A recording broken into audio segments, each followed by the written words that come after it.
Being friends with Elvis Presley and Wink Martindale was affected just like we were when he passed away. But one of the things that spoke to Wink the most truest to him was what happened with Elvis's legacy by the books that were written about him right after he died and for years afterwards. Talking about things and telling things that friends wouldn't write about a friend, but that happened. So he wanted to do something to say what he thought about Elvis Presley. And here to present that tonight for us, Mr. Wink Martindale.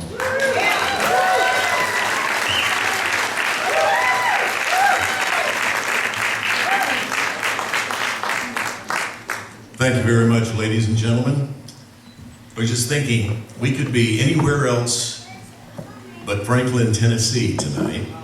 So many places we could be, but all of us chose to be in this theater to celebrate the life of the greatest entertainer of our generation, Elvis Presley. Didn't we make a good decision? We made a good decision to be here tonight. As most of you know, I was privileged to witness firsthand the beginning of Presley Mania one night. It was fate, simply fate, that led me to WHBQ Radio that hot July night in 1954, when Dewey Phillips, my friend, played a new record by a truck driver for Crown Electric, Elvis Presley. The record, of course, was That's All Right Mama, and music from that night forward would never quite be the same again.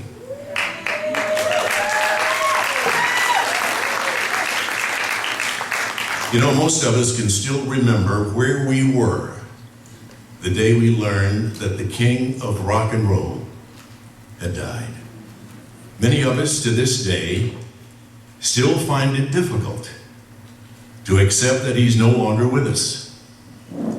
It's so sad to realize that this most adored celebrity of the 20th century died far too soon.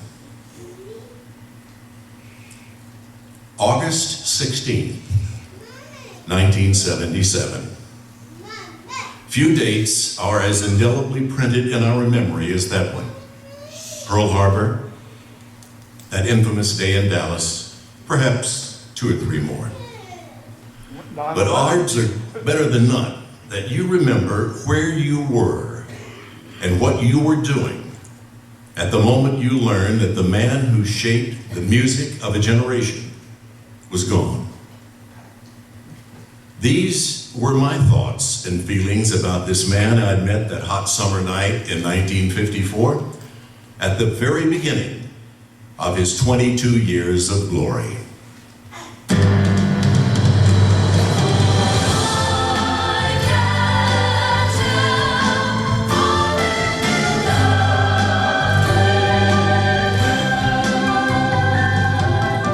You might consider this an open letter, not only to you fans, but more importantly to those who attempted to tarnish the memory of Elvis, some even making a mockery of his passing. Were the accusations and claims in the many books truthful and accurate? Did the doctors ever really level with us about the cause of his death? My answer, rhetorically, is why ask? For there are no answers that can bring back the person we loved and admired so much. I've often wondered, and I'm sure you have too, what is it about human nature that makes us ask more about a person's shortcomings than his successes? Personally, nobody will ever convince me this man was anything but a good, kind, and generous human being. That was Elvis to me. Talented beyond words. God-fearing, yes. For all of his 42 years on this earth, his humble beginnings in that little two-below shack, and the Christian upbringing by Gladys and Vernon lighted a path he would follow for the rest of his mortal life. Stray from that path, of course. We all do, for he was only human, and humans make mistakes. The truth is, we made him a god, but he was only a man. We called him the king of rock and roll, but his response was always the same. There is but one King, Jesus Christ. Elvis loved his country. He served it proudly and with honor at the very height of his career, asking no special treatment and with no complaints. His love for his fellow man, his loyalty, the generosity became legend befitting a legend. He found great joy in giving. For him, material things were few as a child, but as a man he had it all, and my God, did he love to give. The most precious thing he gave many of us was his friendship. That was the Elvis I knew. Those of us who played his hits on radio and those of you who bought his talents on records and in movies held by him a Memphis mansion, gold Cadillacs, and clothes embroidered in silver. To watch an Elvis performance in person was more than just memorable. To have done so, you know what I mean. How many times were you there? How many times did you witness and wonder the sea of popping flashbulbs illuminating a darkened hall such as this? The frenzied excitement that carried a tingle to your toes, the undeniable chill down your back, all is so much a part of an Elvis concert. The swelling sound of 2001 reminded us that way in the wings stood the man whose first name alone had won more recognition than any other full name in the world.